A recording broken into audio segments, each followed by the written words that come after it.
Parlons peu, parlons bien. Influenceur, influenceuse. C'est le nom que l'on donne à une personne dont l'exposition sur les réseaux sociaux lui permet de relayer des opinions. En somme, suffisamment de gens la suivent et l'écoutent pour qu'elle ait le pouvoir d'affecter leurs goûts, leurs opinions et leur comportement d'achat.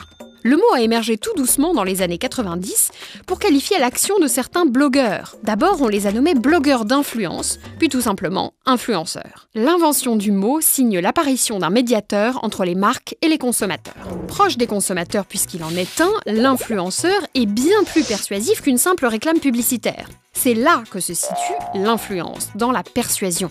Le mot vient du latin fluere, qui se dit un liquide qui s'écoule. C'est ce même flux qu'on entend dans influence, influencer et influenceur. Mais que vient faire cette image liquide dans la relation d'influence ? Un liquide a la propriété de prendre la forme du contenant dans lequel on le verse, ou de la route par laquelle il passe. On peut faire prendre un chemin bien spécifique au liquide. De la même façon, on peut faire prendre une route que l'on a choisie à une personne, lui indiquant subtilement ce qu'il ou elle ferait mieux de consommer. Le pouvoir de l'influence est en réalité immense. Au XIIIe siècle, on employait le mot influentia en latin pour évoquer l'action des astres sur la destinée humaine. Le mot véhicule l'idée d'un pouvoir et d'une autorité presque inquiétante. C'est pour cela qu'une personne influençable sera perçue comme faible et manipulable. Au XIIIe siècle, la puissance des étoiles, au XXIe, celle de gentils influenceurs. Les astrologues ont sans doute de nouvelles perspectives.